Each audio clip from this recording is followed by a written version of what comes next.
এক দেশে ছিল এক সুন্দর রাজকুমারী যার মায়াবী হাসিতে সবাই মুগ্ধ হতো। সে থাকত এক বিশাল রাজপ্রাসাদে যার চারপাশে ছিল ফুলের বাগান আর স্নিগ্ধ নদী। রাজকুমারীর প্রিয় বন্ধু ছিল সবুজ পরী, যার ডানা হালকা সবুজ আলো ঝলমল করত। সবুজ পরী থাকত জঙ্গলের গভীরে এক রূপালী গাছের নিচে। সেখানে আরও থাকত কাঠবিড়ালি, হরিণ, ময়ূর আর বুদ্ধিমান এক সাদা খরগোশ। একদিন রাজ্যের এক বৃদ্ধ দরবেশ এসে জানালেন দূর পাহাড়ের ওপারে বাস করে এক ভয়ঙ্কর ভূত, মাক্ষা ভূত।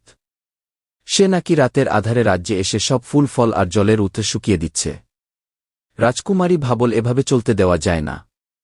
সবুজ পরী বলল, আমি তোমার সঙ্গে যাব, আমরা একসঙ্গে মাক্ষা ভূতকে হারাব। খরগোশ বলল, আমি তার গুহার পথ চিনি, তোমাদের দেখিয়ে দেব।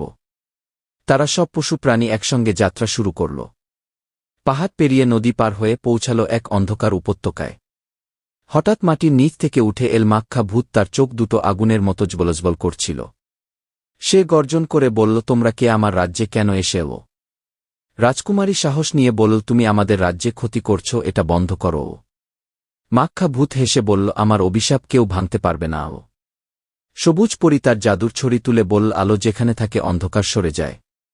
পরীর ছড়ি থেকে বেরিয়ে এল এক ঝলমলে সবুজ আলো। আলো মাক্ষা ভূতের গায়ে পড়তেই সে চিৎকার করে উঠল, না, এই আলো আমার কালো শক্তিকে গলিয়ে ফেলছে। ধীরে ধীরে ভূতটা ছোট হয়ে গেল আর শেষমেশ এক কালো ধোঁয়ার মতো মিলিয়ে গেল। রাজকুমারী খুশিতে পরীকে জড়িয়ে ধরল, সবাই আনন্দে নাচতে লাগল।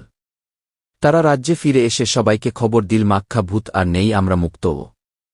রাজ্য জুড়ে উৎসব শুরু হল, ফুল ফুটল, নদী বয়ে চলল আনন্দে। রাজা রানী রাজকুমারীকে গর্বের সাথে বললেন, তুমি সত্যিই সাহসী। সবুজ পরী বলল, সত্যিকারের শক্তি হল ভালোবাসা আর সাহস। খরগোশ বলল, বুদ্ধিও কাজে লাগে। সবাই হাসল। রাজ্য জুড়ে আনন্দ আর খুশির বন্যা বয়ে গেল। রাজকুমারী আর সবুজ পরী পরস্পরকে বল, আমরা চিরকাল বন্ধু থাকব। আর তারা সবাই মিলেমিশে সুখে শান্তিতে থাকতে লাগল। মাক্ষা